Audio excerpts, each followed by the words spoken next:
Film fans of YouTube, hello and welcome back to the channel. I am Josh, the movie apprentice, and the year 2023 is finally coming to its conclusion, and it has been a banger year for movies. I have seen 120 new releases, and I was debating doing a top 15 list like I did in 2021, but I feel like top 10s are more everyone's speed, but I am not exaggerating when I've said that this year has provided so many absolute bangers to choose from. So it was very difficult to narrow it down to 10, but I have stuck true with my on the go ranking on Letterboxd, which you can find down in the description below. I have not seen every movie that's come out this year.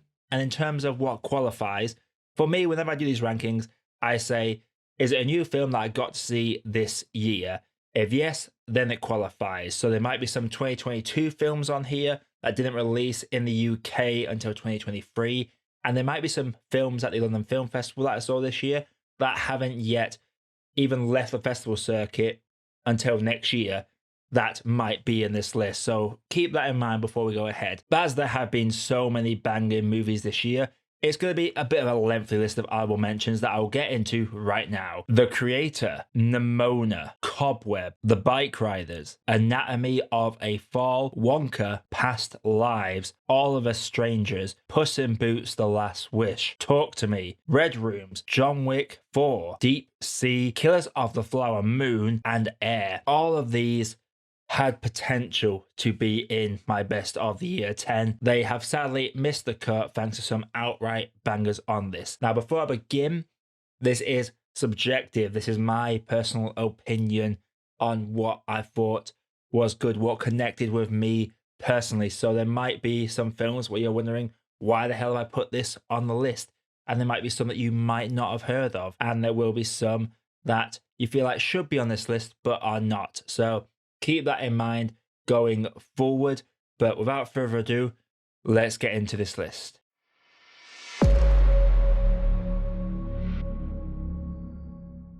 So getting right into an awkward one, number 10 for me was Stop Motion. This is a horror movie that isn't even going to leave the festival circuit until next year. It doesn't even have a proper poster or a trailer yet. It is very much a film I saw at the London Film Festival, but with me, I am very good with horror. It is my favorite genre, and it's very rare that I find the horror makes me squeamish or makes me want to dread what's coming. But the way stop motion plays out, the blend of the live action segments with the horror grotesque stop motion elements, it blends together really well. And as the film slowly evolved throughout the runtime, I became more and more anxious about what was coming on later on in the film. The whole story of 3 nights and how messed up night 1 happened to be. So night 2 and night 3, I was dreading going forward. But when this does come out, or if it comes to a festival near you, definitely check it out. This is a horror movie that I said in my tweet for it will mess you up.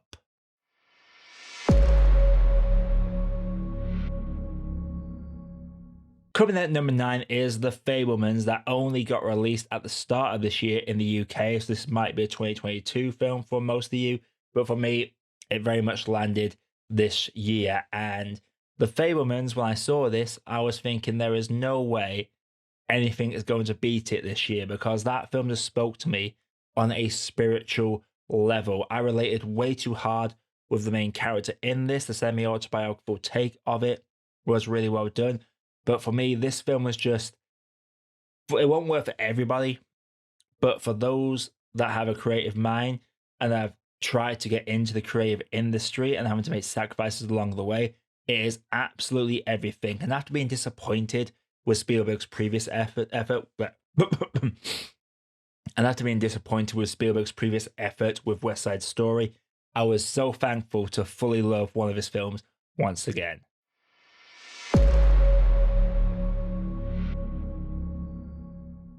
Number 8 is probably number 1 on a lot of people's list, and that is Oppenheimer. This film by Christopher Nolan is absolutely outstanding. I will say, yes, I did like Barbie. I noticed I did not put my honorable mentions, but there was only so many I could put on the honorable mentions list, so sue me. But Oppenheimer, this film was just brilliant.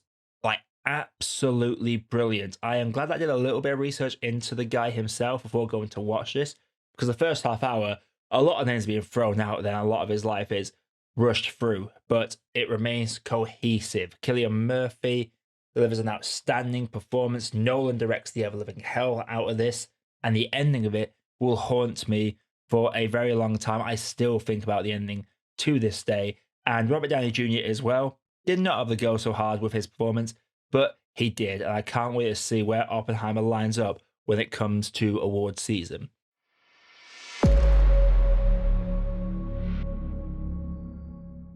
Number 7 is Suzume. This came out early in the year, and this for me was a movie that I went to go see purely because I am an anime fan. So I wanted to see what this film could do. And as I stated in my tweet or X post about it, I do pity those that dismiss anime as an art form of animation because it tells some beautiful stories. Whilst the CG elements obviously are a bit questionable at times, this is a film that just left me emotionally gripped throughout its runtime, and just the narrative going from start to finish and seeing all the characters evolve. It was just a beautiful film that really worked for me on so many levels.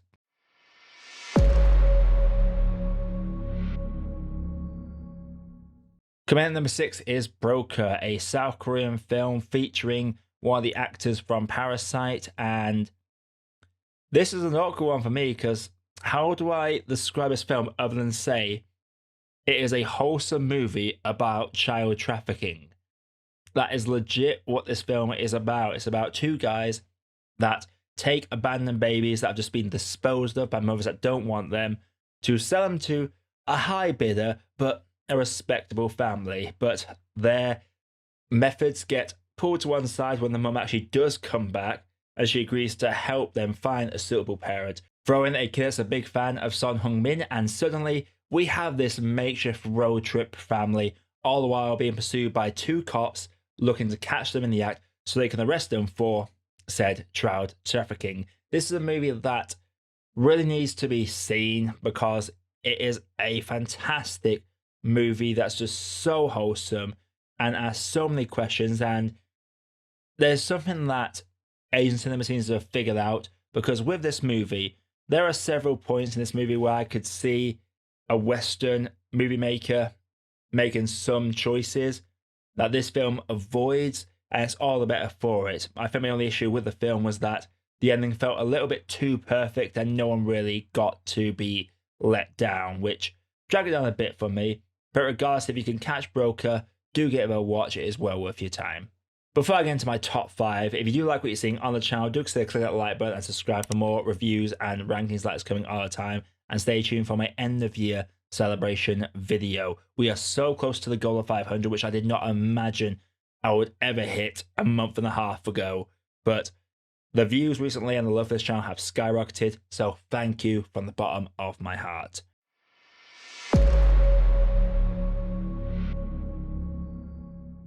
Guardians of the Galaxy Volume 3. This film just meant a lot to me. The whole James Gunn saga of being fired over some very, very, very old, distasteful jokes, but still 2008. Were you on the internet back then? Like, not funny jokes, but that's kind of what the layout of the land was then. So seeing him come back and getting the finished story of this original lineup of Guardians, and Rocket has always been my favorite of the Guardians since watching the original one back in 2014. So seeing his emotional arc and just the raw performances in this, I have said there is no such thing as superhero fatigue. It is give us good superhero movies. This film had the comedy, but it had the heart in spades. It broke me several times. I saw this film on 3 occasions, and each time something new would hit me in the feels. Simple things like the raw performances from Chris Pratt reacting to Rocket. Karen Gillan has never been better as Nebula, and Bradley Cooper gives his best performance of the year in the voice role of Rocket Raccoon. Just the whole story of this is so well done. Whilst it might not be objectively the best film out there, are definitely flaws. For me, it ticked every box I wanted from this movie, and I left with a big smile on my face.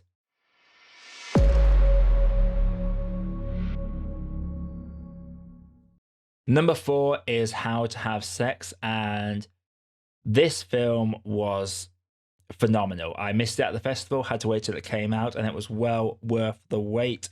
This story of the pressures of young adult culture, the themes of consent, the themes of friendship and what friendships to keep around and ones to cut off as soon as possible because they will affect you negatively. There is so much going on in this film that works very well, and it just felt really real. And I love a film that gives a sense of reality in it.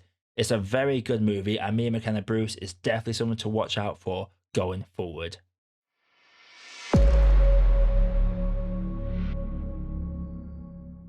Now into my top 3. And number 3 is a late edition, but Godzilla Minus One. Holy hell, did this film land for me? Genuinely, I went into this with high expectations because everyone was bigging it up. So when it finally came out in the UK cinemas, I was worried that, like with a lot of other hype films, I will be underwhelmed by it because of the amount of hype. But no, this film showed that you can make a Godzilla movie with engaging human characters, and the themes within this are so heavily laid on, sometimes played very aggressively, but it works phenomenally. Godzilla has never been more terrifying. You have never truly appreciated the fact that Godzilla is literally a metaphor for Japan's atrocities and the nuclear bomb.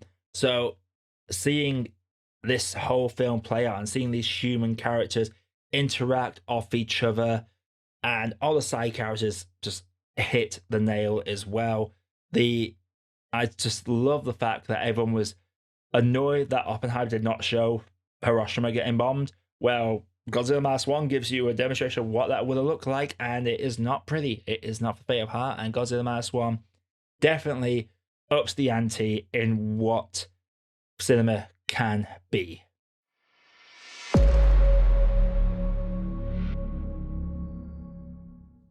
Number 2, it's another film that I saw at the London Film Festival that's not got a general release until after the new year, so I'm kind of cheating a bit, but sue me. Gasoline Rainbow is one of the most beautiful movies I have ever seen. It blends narrative and documentary together really well, really blurring those lines between the two platforms when it comes to storytelling in film.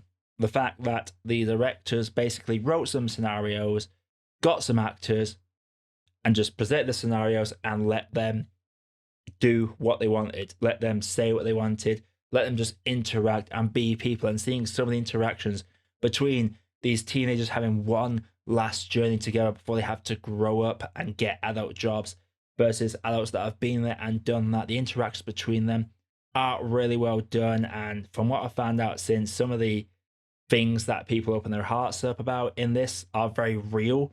So this film just floored me. It's a film that won't hit with everybody because objectively nothing happens in this film. It's literally just a road trip movie that has one inciting incident, and then it just plays out as a road trip movie. But once we get to the end of that movie and there's this scene of just silence, holy hell, that floored me completely. So Gasoline Rainbow is well deserving of the number 2 spot on this list.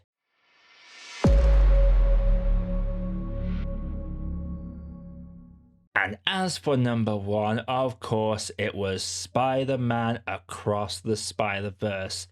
Into the Spider-Verse changed animation forever when it came out back in 2018. So Across the Spider-Verse had big shoes to fill.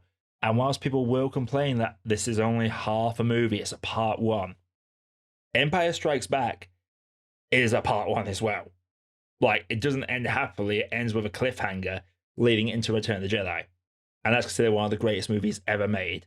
So this film, for my money, is well deserving of the number 1 spot. The story of Gwen Stacy with her father is a nice backbone within this, whilst telling the story of Miles and coming to terms of what it means to be Spider-Man and canon events and just things that would affect Spider-Man for good. They up the ante when it comes to the animation, the storytelling. The new characters introduced are fantastic. Of course, everyone loves Obi Brown, but Even Spider-Man India and Spider-Bite are big highlights for me as well. The dynamic between Miles and Gwen is some of the most genuine you have ever seen. And visually, so many frames in this could just be a painting. So, Spider-Man Across the Spider-Verse is easily my number one of the year. This is just a phenomenal film all around. And honestly, if the third one lands, this might be the greatest trilogy ever made. This might actually surpass the Lord of the Rings trilogy in my eyes. And that is a tall order, but I feel like that Sony Animation could do it. This has been a bang year for animation, by the way. So many good animated films to the point where, like, Disney and Pixar need to really step up the game because they were at risk of missing out on any sort of Oscar nom. They won't. There'll be one in there, I guess. But if I had it my way, there would be no Disney or Pixar movie in the animated feature race because the animated films have just been so damn good. But Spider-Man Across the Spider-Verse is just head and shoulders above the rest. And while it is a generic answer, there's a reason so many people love it. So, number one for the year for me in 2023 is Spider-Man Across the Spider-Verse. So, what were your favorite movies of this year? Do let me know down in the comments below. And again, if you do like what you're seeing on the channel, click a like and subscribe for more video reviews like this coming all the time. I have my end of year video to do still. That's going to be basically a montage celebrating all the films of the year. But in terms of me on camera, this will be me for the rest of the year until the new year, where I can get some more reviews out. So thank you very much for those of you that have been patient with me. I did take the first half of the year off because of mental health reasons, and I forced myself back into the saddle, and the response the channel has gotten over the last 2 to 3 months has been overwhelming. I love what I do. I'm finally making some traction, so even though I never make it big on this platform, I enjoy movies. I love movies, and I love talking about them with anyone that cares to listen. Movies will forever hold a strong place in my heart, and having this platform to share my passion for movies is something that I will never take for granted ever again. So thank you, everybody. Until next time, everybody, Happy New Year. Hope you had a good Christmas, and I'll see you all next year in the next video.